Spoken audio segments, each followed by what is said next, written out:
Sejarah tidak pernah berdiri di ruang hampa. Setiap agama besar lahir dalam suatu konteks sosial, budaya, dan religius yang telah ada sebelumnya. Demikian pula Islam, yang muncul di Jazirah Arab pada abad ke-7 Masehi. Masyarakat Mekah ketika itu bukanlah bangsa tanpa agama, melainkan hidup dalam tradisi politeistik yang kental, di mana Ka'bah dan sekitarnya menjadi pusat ibadah ratusan berhala. Tradisi-tradisi tersebut membentuk kerangka kehidupan keagamaan orang Quraisy, dari ritual haji, persembahan hewan, pantangan makanan, hingga praktik ramalan dan jampi-jampi. Ketika Muhammad mendeklarasikan ajaran Islam, banyak dari kebiasaan ini tidak dihapus total, melainkan disesuaikan, disucikan, dan diberi makna baru.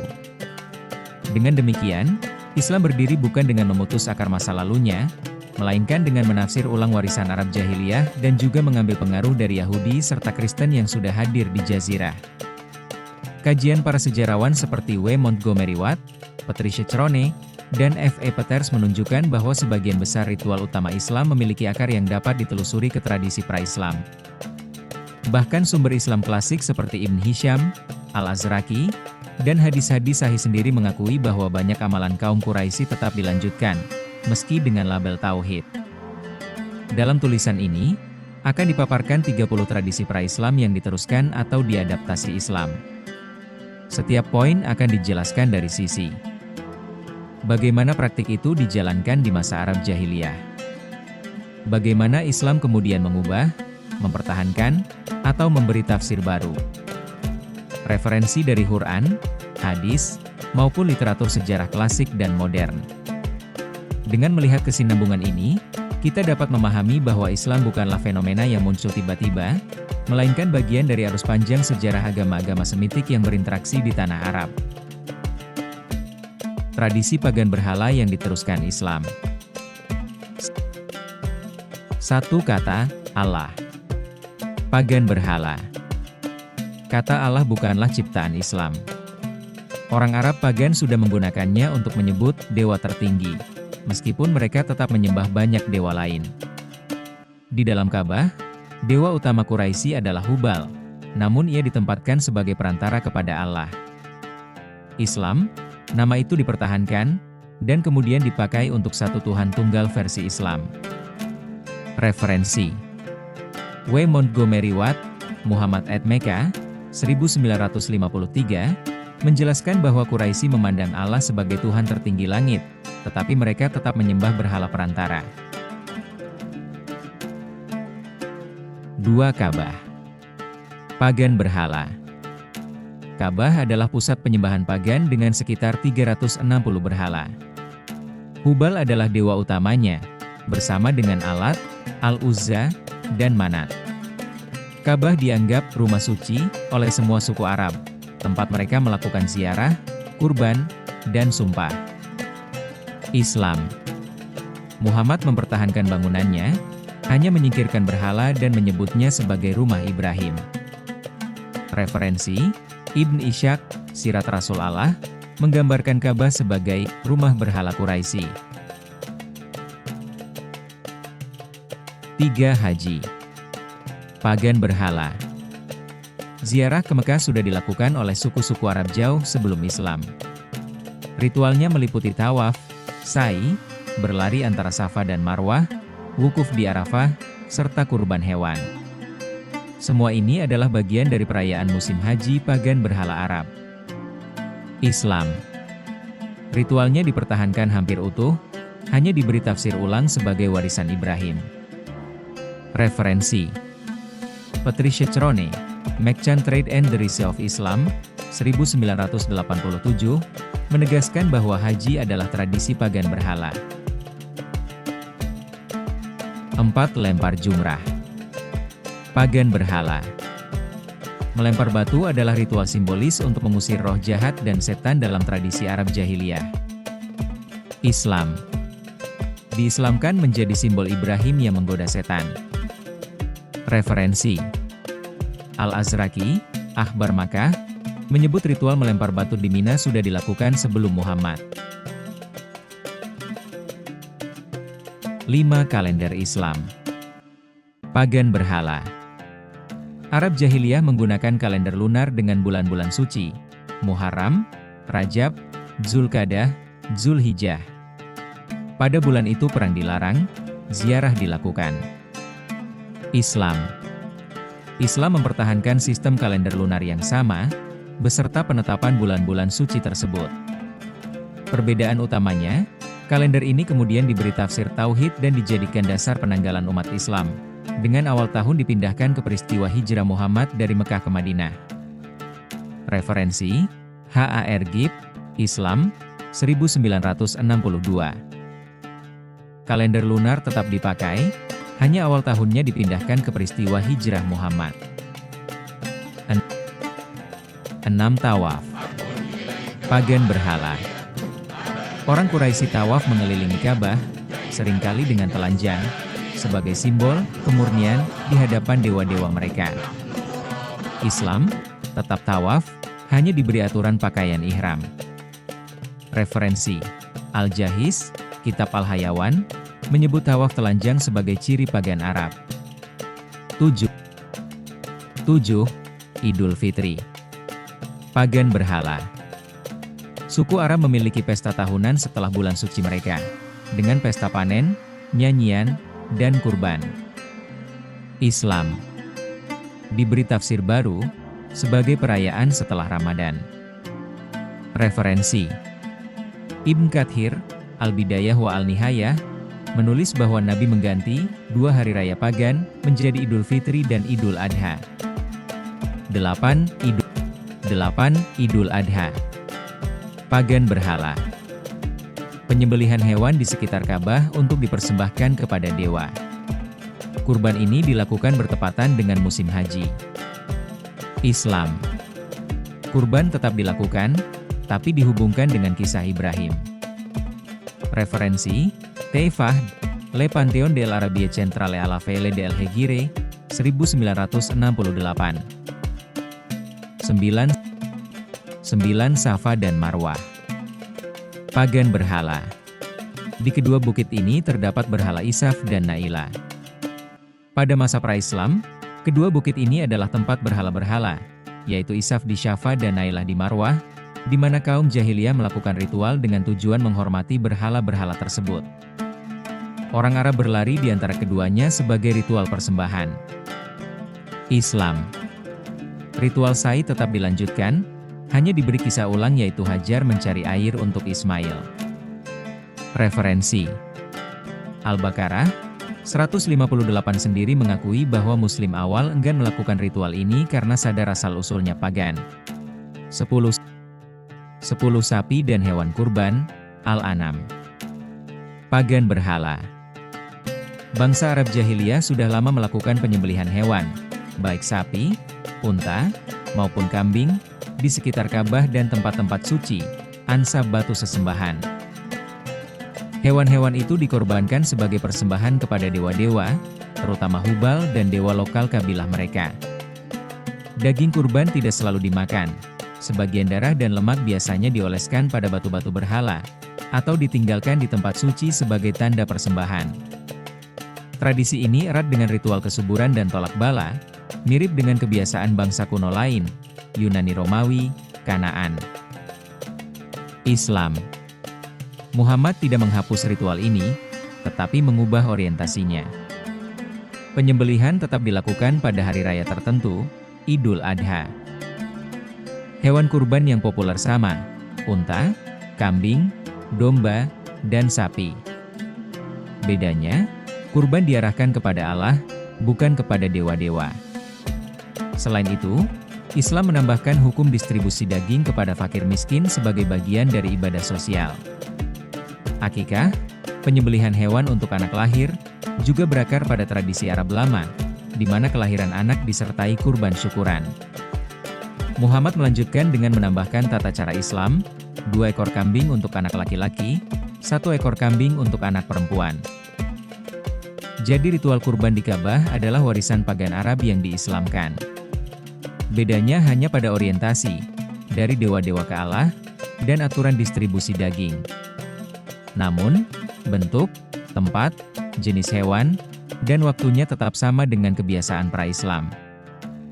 Referensi 1. Al-Quran, Al-An'am, ayat 136 sampai ayat 138, dan ayat 162, menyinggung ritual kurban jahiliyah yang kemudian diluruskan.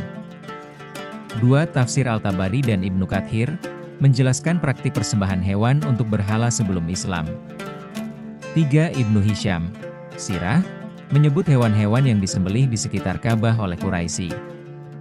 4. Julius Wellhausen, Reste Arabischen Heidentums, 1887, menguraikan detail kurban dalam tradisi pagan Arab. 11. Asyura, 10 Muharram. Pagan berhala.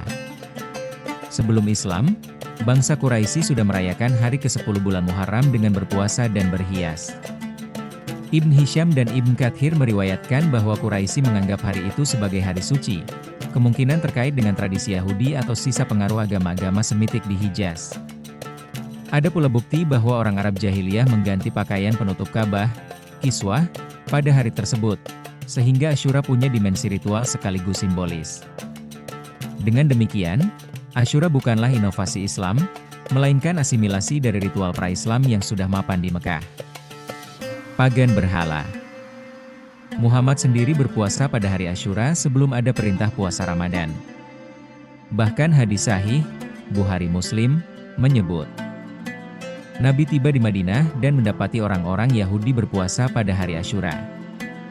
Beliau bertanya tentang hal itu. Mereka menjawab, hari ini adalah hari Allah menyelamatkan Musa dan Bani Israel dari Fir'aun, maka Musa berpuasa, dan kami pun ikut berpuasa. Lalu Nabi bersabda, kami lebih berhak atas Musa daripada kalian.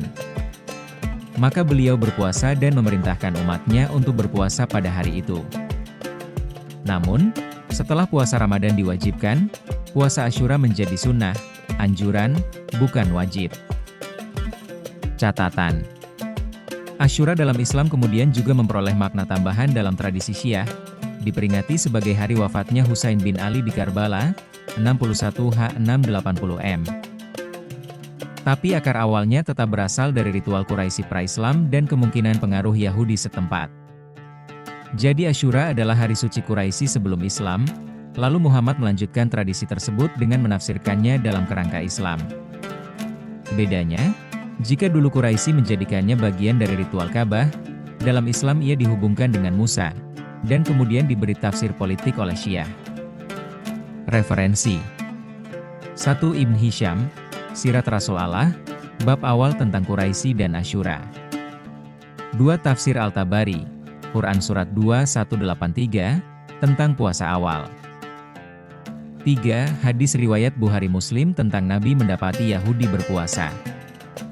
4. W. Montgomery Watt, Muhammad at Medina, 1956, menjelaskan transformasi puasa Asyura ke dalam Islam. 12. Zamzam. Pagan berhala. Sumur Zamzam sudah ada dan dikenal jauh sebelum Islam. Orang Quraisy menjadikannya sumber air suci yang wajib diminum oleh jamaah ziarah ke Ka'bah. Penjagaan sumur ini adalah tanda kehormatan besar. Klan Abdul Al-Muttalib, kakek Muhammad, dikenal sebagai Sikayah, penanggung jawab air Zamzam untuk jamaah haji.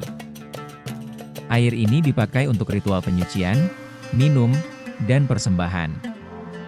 Dengan demikian, status sakral Zamzam bukanlah ciptaan Islam, melainkan sudah menjadi pusat ziarah pagan. Islam. Tradisi kesakralan ini dipertahankan. Muhammad menghubungkan Zamzam dengan kisah Hajar dan Ismail, bahwa sumur ini muncul karena malaikat Jibril menolong Hajar yang kehausan di padang pasir. Hingga kini, air Zamzam diyakini membawa berkah, disakralkan, dibawa pulang oleh jamaah haji, dan bahkan digunakan untuk pengobatan spiritual. Jadi, Zamzam adalah contoh paling jelas bagaimana ritual pagan Arab, penyucian air suci, tidak dihapus, tetapi diberi mitos baru agar tampak berasal dari Ibrahim dan Ismail. Referensi 1. Al-Azraqi, Akhbar Makkah, abad ke-9, menjelaskan fungsi Zamzam dalam ibadah pra-Islam dan peran Abdul Al-Muttalib. 2. W. Montgomery Watt, Muhammad at Mecca, 1953, menyebut Zam-Zam sebagai sumber legitimasi Quraisy dalam menguasai Mekah. 3. Hadis Bukhari, Kitab Haji Nabi berkata, air Zam-Zam sesuai dengan niat orang yang meminumnya. Tradisi pagan seputar Zam-Zam pra-Islam. Air Zam-Zam untuk ritual dan jampi pagan. Suku Quraisy dan para peziarah pagan tidak hanya minum air Zam-Zam, tapi juga menggunakannya untuk jampi dan persembahan. Air itu dipercikan di sekitar Ka'bah atau diminum sambil membaca doa kepada dewa-dewa mereka. Referensi: Al-Azraqi, Akhbar Makkah, mencatat bahwa air Zam-Zam digunakan untuk penyucian dan persembahan pagan sebelum Muhammad. Air Zam-Zam dibawa keluar Mekah. Jamaah ziarah non-muslim, pagan Arab, sering membawa air Zam-Zam pulang sebagai oleh-oleh suci. Mereka percaya air ini membawa keberuntungan dan kesuburan. Tradisi ini jelas bertahan hingga Islam. Jamaah haji selalu membawa botol air Zam-Zam ke negaranya sebagai berkah. Referensi: W. Montgomery Watt, Muhammad at Mecca, 1953, menyebut air Zam-Zam adalah sumber prestise Quraisy karena diperebutkan jamaah dari berbagai kabilah. Zam-Zam sebagai sumber kekuasaan politik Quraisy. Penjagaan Zam-Zam, Sikayah, memberi kehormatan besar. Abdul Al-Muttalib, kakek Muhammad, terkenal karena menemukan kembali sumur Zam-Zam setelah lama tertimbun. Dengan itu, ia memperoleh status tinggi di antara Quraisy. Referensi: Ibnu Ishaq, Sirat Rasul Allah, menggambarkan kisah penggalian kembali Zam-Zam oleh Abdul Al-Muttalib. Mitos kesuburan. Air Zam-Zam dalam kepercayaan pagan sering digunakan sebagai simbol kesuburan. Wanita yang sulit hamil akan meminumnya, sementara peternak akan memberi minum ternaknya agar beranak lebih banyak. Referensi: Julius Wellhausen, Reste Arabischen Heidentums, 1887, menyebut fungsi Zam-Zam dalam ritual kesuburan. Ringkasan: air Zam-Zam pada dasarnya adalah pusaka pagan Quraisy. Dipakai untuk jampi, persembahan, dan penyucian ritual. Dibawa pulang jamaah sebagai oleh-oleh suci. Dijadikan simbol kekuasaan politik oleh penguasa Mekah. Disakralkan untuk kesuburan dan kesehatan. Islam kemudian melanjutkan semua fungsi ini, hanya memberi narasi baru, bukan lagi untuk dewa-dewa, tapi dikaitkan dengan Hajar Ismail, dan disebut sebagai mukjizat dari Allah. 13. Minum kencing unta. Pagan berhala.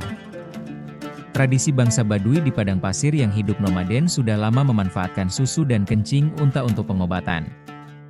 Unta dipandang hewan yang paling bernilai, sumber susu, daging, transportasi, dan obat.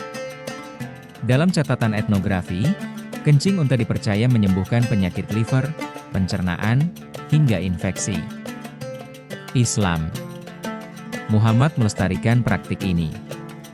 Hadis Sahih Bukhari, Kitab Alti Pengobatan, volume 7, hadits nomor 590, menceritakan sekelompok orang sakit yang diperintahkan Nabi untuk meminum susu dan kencing unta hingga sembuh. Referensi: 1. Sahih Bukhari, hadis nomor 5686, minumlah susu dan kencing unta sebagai obat. 2. Harald Motzki, The Origins of Islamic Jurisprudence, 2002, membahas konteks medis Arab Jahiliyah. 14. Poligami dan pernikahan kontrak, mutah. Pagan berhala. Poligami tanpa batas umum di Arab Jahiliyah. Seorang kepala kabilah bisa memiliki puluhan istri. Nikah mutah, kontrak sementara dengan bayaran, juga dikenal luas di Mekah dan Madinah. Islam. Poligami dibatasi maksimal 4 istri, An-Nisa ayat 3, tapi tetap legal. Nikah mutah dihalalkan pada masa awal Islam, lalu diperdebatkan.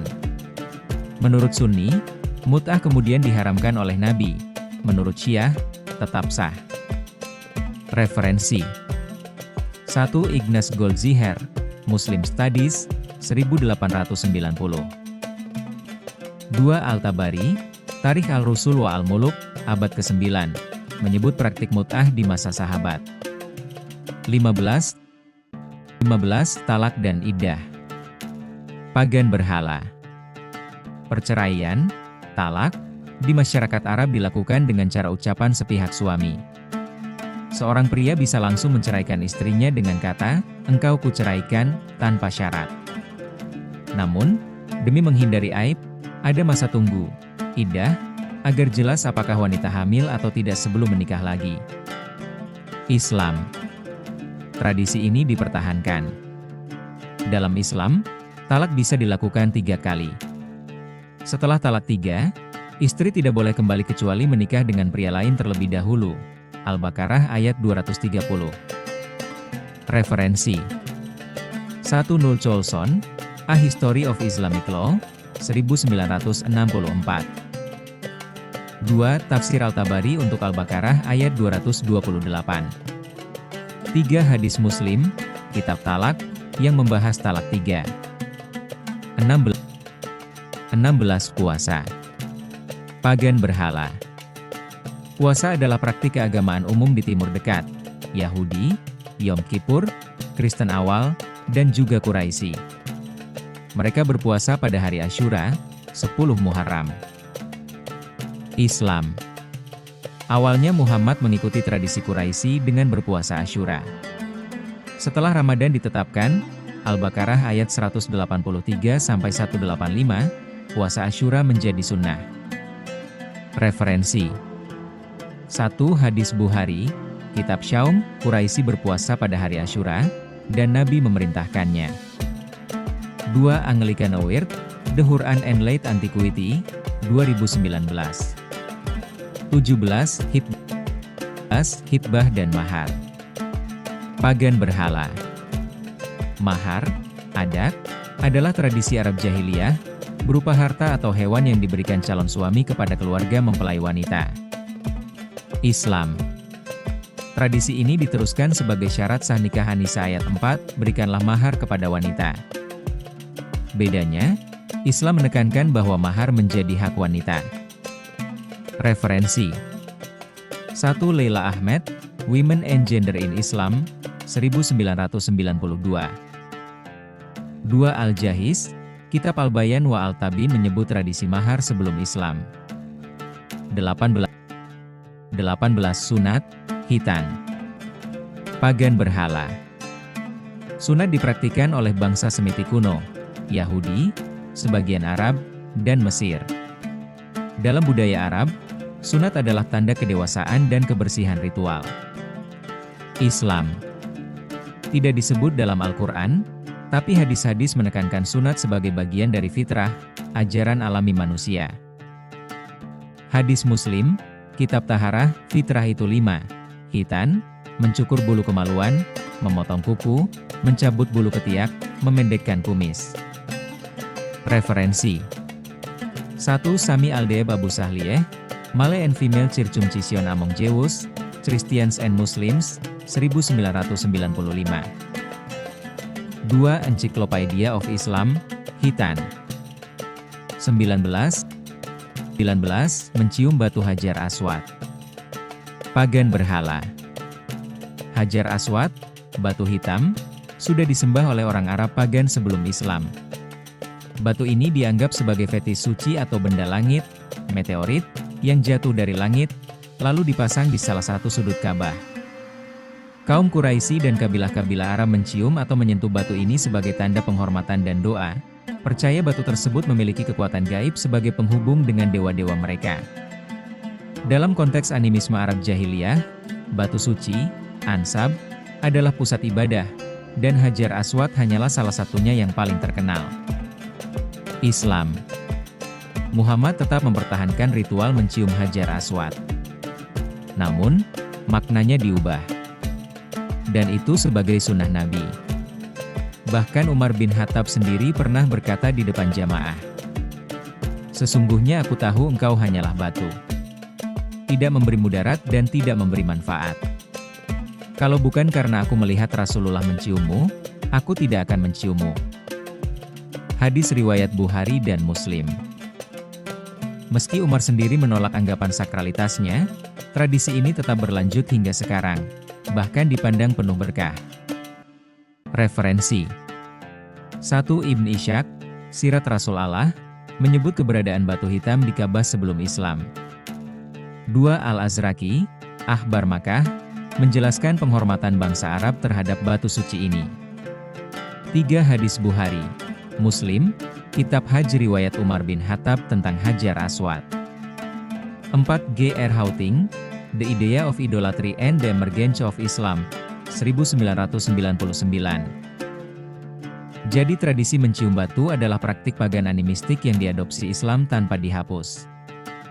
Bedanya, Islam memberikan tafsir baru sebagai teladan Nabi, padahal akar kesakralannya tetap berasal dari kepercayaan pagan berhala bahwa batu memiliki kuasa supranatural. 20. Salat menghadap Ka'bah, kiblah. Pagan berhala. Ka'bah sejak lama menjadi pusat ibadah pagan Arab. Di sekelilingnya terdapat 360 berhala. Ibnu Ishaq, Sirat Rasul Allah. Semua kabilah Arab dari berbagai daerah menganggap Ka'bah sebagai rumah suci, tempat menyembelih kurban, tawaf, dan berdoa. Saat mereka berdoa, posisi tubuh dan arah ibadah mereka terfokus ke Ka'bah, karena dianggap sebagai rumah dewa tertinggi, Hubal. Jadi, konsep arah doa, kiblat, bukanlah hal baru, melainkan kelanjutan dari praktik pagan. Islam. Awalnya Muhammad memerintahkan pengikutnya sholat menghadap Yerusalem, Bait al-Maqdis, sekitar 16-17 bulan setelah hijrah, Ibn Hisham, Sirah. Namun, setelah itu ia mengubah kiblah ke Ka'bah di Mekah, Al-Baqarah ayat 144. Dengan langkah ini, Muhammad mengislamkan tradisi lama, menghapus patung dewa-dewa secara bertahap, tapi tetap menjadikan Ka'bah sebagai pusat orientasi ibadah. Hal ini sekaligus memperkuat posisi Quraisy sebagai penguasa Mekah dan pemegang legitimasi atas pusat ritual. Catatan kritis. Ka'bah tetap menjadi pusat simbolis meski sudah dibersihkan dari patung dewa-dewa. Logika pagan masih dipertahankan, Tuhan dianggap harus diibadahi dengan arah tertentu pada satu titik geografis. Ini mirip dengan tradisi pagan lain. Yunani kuno menghadap kuil, Yahudi menghadap Yerusalem, Arab jahiliyah menghadap Ka'bah. Referensi 1. Ibnu Ishaq, Sirat Rasul Allah, tentang berhala-berhala di Ka'bah. 2. Al-Tabari, Tarikh al-Rusul wal Muluk, Jilid 6, tentang perubahan kiblah. 3. Gerald Houting, The Idea of Idolatry and the Emergence of Islam, 1999. 4. Patricia Crone, Mekcan Trade and the Rise of Islam, 1987, membahas Ka'bah sebagai pusat ritual Arab pra-Islam. Jadi sholat menghadap Ka'bah adalah asimilasi tradisi pagan Arab jahiliyah. Muhammad mula-mula memakai arah Yerusalem untuk mendekatkan diri dengan Yahudi, lalu kembali ke Ka'bah pagan untuk menguatkan identitas Islam. Ka'bah tetap jadi pusat simbolis yang tidak pernah benar-benar lepas dari akar pagan. 21. Pernikahan Kuwalimah. Pagan berhala. Bentuk pernikahan di Arab jahiliyah sangat beragam. Ada nikah syigar, tukar-menukar anak perempuan tanpa mahar, nikah istibda, istri boleh digauli orang tertentu demi keturunan kuat, dan mut'ah, kontrak sementara dengan bayaran. Walimah, pesta pernikahan dengan jamuan makanan, juga merupakan adat Arab kuno, untuk mempererat hubungan kabilah. Islam. Islam menghapus sebagian bentuk nikah jahiliyah, seperti istibda, dan syigar, tetapi tetap mempertahankan walimah, mahar, dan poligami dengan regulasi tertentu. Referensi 1. Hadis Aisyah, HR Bukhari Muslim, menyebut ada 4 jenis nikah pada masa jahiliyah, 3 dihapus, 1 disahkan. 2. Leila Ahmed, Women and Gender in Islam, 1992. 22. Akikah, syukuran anak. Pagan berhala. Saat anak lahir, orang Arab sering menyembelih hewan sebagai syukuran dan memberi nama pada bayi. Rambut bayi juga dicukur dan ditimbang sebagai persembahan simbolik. Islam. Muhammad melanjutkan tradisi ini, hanya diganti orientasi kepada Allah, 2 kambing untuk anak laki-laki, 1 kambing untuk anak perempuan, HR Abu Daud, Tirmidzi. Referensi: 1 Ibnu Hisham, Sirah. 2 Julius Wellhausen, Resta Arabischen Heidentums, 1887. 23 Pemuliaan Bulan Suci. Pagan berhala. Bulan-bulan suci, Rajab, Zulkadah, Zulhijjah, Muharram, sudah dihormati bangsa Arab. Mereka dilarang berperang, sebagai waktu aman untuk ziarah dan perdagangan. Islam.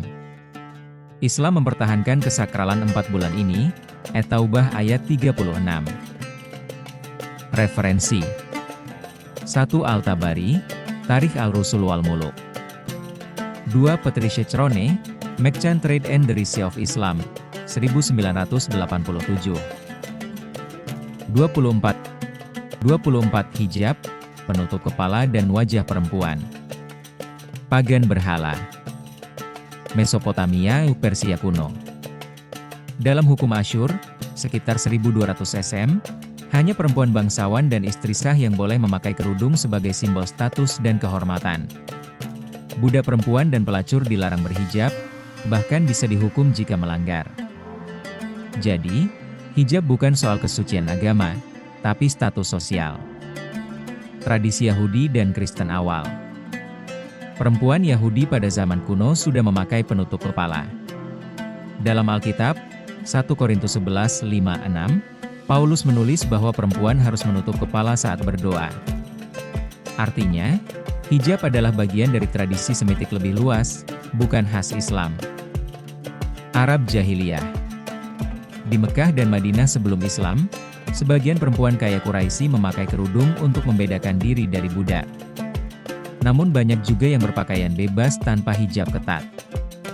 Jadi, hijab sudah ada, tapi lebih ke simbol kehormatan keluarga bangsawan. Islam. Al-Quran menyebut jilbab dan himar, Al-Ahzab ayat 59, Quran Surat An-Nur ayat 31, untuk memerintahkan perempuan muslim menutup tubuh agar dikenal dan tidak diganggu. Hijab di sini lebih ke fungsi sosial, pembeda wanita merdeka dari budak, sama seperti tradisi Asyur dan Quraisy sebelumnya. Di masa Umayyah dan Abbasiyah, hijab makin diperketat, bahkan berkembang ke purdah, pengasingan perempuan di rumah, diadopsi dari budaya Persia dan Bizantium. Referensi: 1 Gerda Lerner, The Creation of Patriarchy, 1986, tentang hijab di Asyur. 2 Leila Ahmed, Women and Gender in Islam, 1992, hijab Arab Jahiliyah dan pengaruh Yahudi Kristen. 3 Encyclopedia of Islam, artikel, hijab, menjelaskan hijab bukan inovasi Islam, melainkan adaptasi budaya Timur dekat kuno. Kesimpulan: hijab bukan ciptaan Islam, melainkan warisan tradisi kuno. Dari hukum Asyur Persia hijab status sosial. Dari Yahudi Kristen hijab simbol kesalehan. Dari Arab Jahiliyah hijab pembeda wanita merdeka dari budak. Islam hanya mengadopsi dan mengislamkan tradisi tersebut, lalu menambahkan narasi bahwa hijab adalah perintah Allah demi kesopanan. 25 Adzan, panggilan sholat.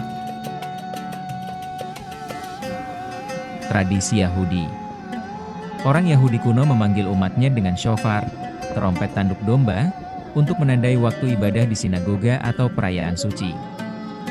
Tradisi Kristen awal. Gereja-gereja di Timur Tengah memakai lonceng gereja, dan sebelumnya gong kentongan, untuk mengumpulkan jemaat beribadah. Jadi, sistem panggilan ibadah dengan suara keras sudah ada jauh sebelum Islam. Arab Jahiliyah.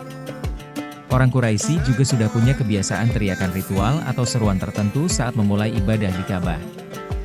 Menurut beberapa catatan, mereka menyebut nama dewa-dewa mereka dengan suara keras sebagai bentuk panggilan sembahyang. Jadi konsep memanggil ibadah dengan suara lantang bukan hal baru. Islam. Menurut hadis, awalnya Muhammad ingin memakai lonceng seperti Kristen, atau trompet seperti Yahudi, tapi ditolak. Lalu sahabat Abdullah bin Zaid bermimpi tentang format adzan, dan Muhammad menyetujuinya. Hadis Abu Daud nomor 498. Adzan akhirnya menjadi ciri khas Islam, panggilan sholat dengan kalimat syahadat dan takbir. Referensi 1. Ibn Ishaq, Sirat Rasul Allah menyebut perdebatan soal bagaimana cara memanggil sholat. 2. Al-Tabari, Tarikh Al-Rusul wa Al-Muluk, Jilid 3 riwayat tentang mimpi Abdullah bin Zaid. W. Montgomery Watt, Muhammad at Medina, 1956, menjelaskan pengaruh Yahudi Kristen dalam lahirnya adzan. Encyclopedia of Islam, artikel Adhan, menegaskan bahwa seruan ibadah sudah ada di agama-agama Semitik sebelumnya. Kesimpulan, adzan bukan inovasi Islam, melainkan kelanjutan tradisi lama. Yahudi shofar, trompet tanduk. Kristen lonceng gereja. Arab jahiliyah seruan ritual kepada dewa. Islam hanya memberi format baru dengan kalimat tauhid, tapi fungsinya sama, memanggil jamaah untuk ibadah bersama. 26. Wudu, ablusi sebelum sholat. Tradisi Yahudi. Taurat menetapkan ablusi, pembasuhan, sebelum masuk ke hadirat Allah.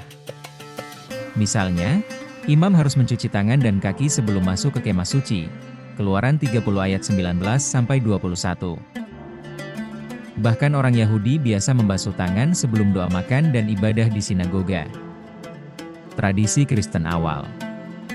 Orang Kristen awal juga melanjutkan praktik pembasuhan simbolis, baik melalui baptisan maupun cuci tangan sebelum doa.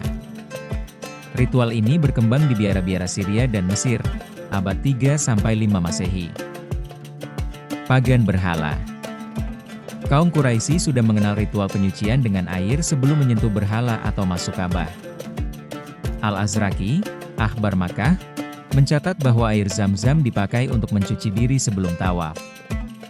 Ada juga tradisi tayamum, bersuci dengan debu, dalam keadaan tanpa air, yang dikenal di padang pasir. Islam. Islam mengadopsi langsung praktik ablusi, tetapi membuat aturan baku, mencuci wajah, tangan, kepala, kaki, Al-Maidah ayat 6. Nabi juga mengajarkan mandi janabah, ghusl, setelah hubungan suami istri atau mimpi basah, mirip dengan aturan Yahudi. Tayamum, bersuci dengan debu, juga dilegitimasi dalam Islam, An-Nisa ayat 43, padahal praktik ini sudah dikenal di kalangan Badui.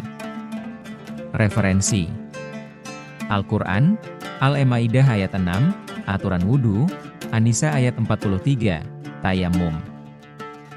Al-Azraqi, Akhbar Makkah ritual cuci diri Quraisy sebelum tawaf. Encyclopedia of Islam, wudu, menegaskan asal-usul Semitik dan Arab pra-Islam. Joachim Jeremias, Jerusalem in the Time of Jesus, 1969, tentang ablusi Yahudi. Kesimpulan, wudu adalah ritual penyucian universal di dunia Semitik. Yahudi cuci tangan dan kaki sebelum ibadah. Kristen pembasuhan dan baptisan. Arab jahiliyah mandi atau cuci dengan Zam-Zam sebelum tawaf. Islam hanya memodifikasikan praktik ini, menjadikannya syarat sah sholat. 27. Talbiyah, labbaik Allahumma labbaik. Pagan berhala. Kaum Quraisy ketika berhaji pagan sudah mengucapkan talbiyah dengan lafaz labbaik, labbaik, la syarika laka, illa syarikan huwa laka, tamlikuhu wa malak, artinya, aku datang memenuhi panggilanmu, tiada sekutu bagimu, kecuali sekutu yang engkau miliki. Engkau kuasai dia dan apa yang dimilikinya. Jadi, sebenarnya sejak awal itu pengakuan politeistik, masih mengakui sekutu Allah dalam bentuk berhala. Talbiyah ini dibacakan saat tawaf dan ibadah haji jahiliyah. Islam. Muhammad menghapus bagian akhir yang menyebut sekutu, menjadikannya monoteistik. Kini lafaz resmi Islam adalah labbaik Allahumma labbaik, labbaik la syarika laka labbaik. Innal hamda wa ni'mata laka wal mulk, la syarika lak. Jadi hanya sedikit modifikasi dari versi pagan yang asli. Referensi 1 hadis riwayat Muslim No. 1218, menjelaskan lafaz talbiyah kaum Quraisy sebelum Islam. 2. Al-Azraqi, Akhbar Makkah, menegaskan Quraisy sudah mengenal talbiyah. 3. Encyclopedia of Islam, Talbiyah. 28 halal dan haram dalam makanan. Pagan berhala. Kaum Arab jahiliyah sudah mengenal pantangan makanan yang mereka sebut haram. Tidak memakan hewan yang dipersembahkan untuk berhala tertentu.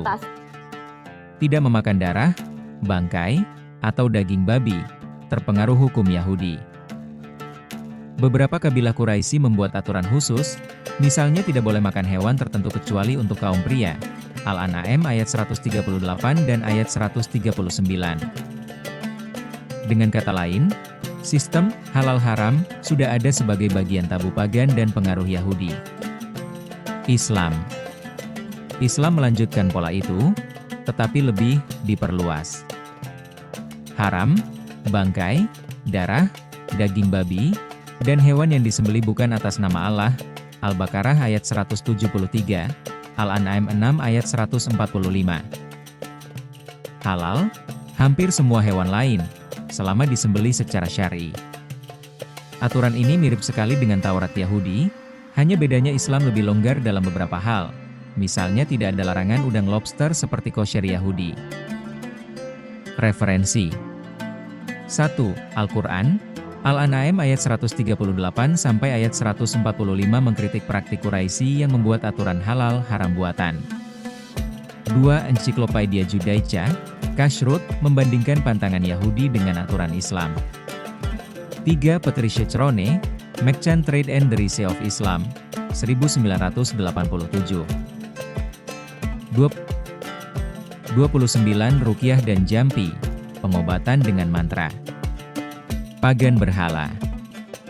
Bangsa Arab jahiliyah sudah menggunakan jampi-jampi, hembusan mantra, dan ayat-ayat puisi untuk mengusir roh jahat atau penyakit. Ada ruqyah dengan air zam-zam, daun-daun tertentu, atau bacaan yang dianggap punya kekuatan gaib. Mereka percaya kata-kata sakti bisa menjadi penolak bala. Islam. Muhammad tidak menghapus praktik ini, hanya mengganti bacaan pagan dengan ayat-ayat Quran dan doa Islam. Ruqyah dengan Al-Fatihah atau ayat kursi dilegalkan. HR Muslim nomor 2200. Jadi, Islam melanjutkan kerangka magis Arab pagan, tetapi diislamkan. Referensi 1. Hadis Muslim nomor 2200. 2. Ibn Hisham, Sirah Nabawiyah. 3. W. Montgomery Watt, Muhammad at Mecca, 1953. 30. Istiharah dan tatayur, meramal nasib. Pagan berhala. Arab jahiliyah sering menentukan keputusan dengan aslam, anak panah ramalan, di Ka'bah. Mereka juga percaya pada tatayur, pertanda baik buruk dari burung atau mimpi.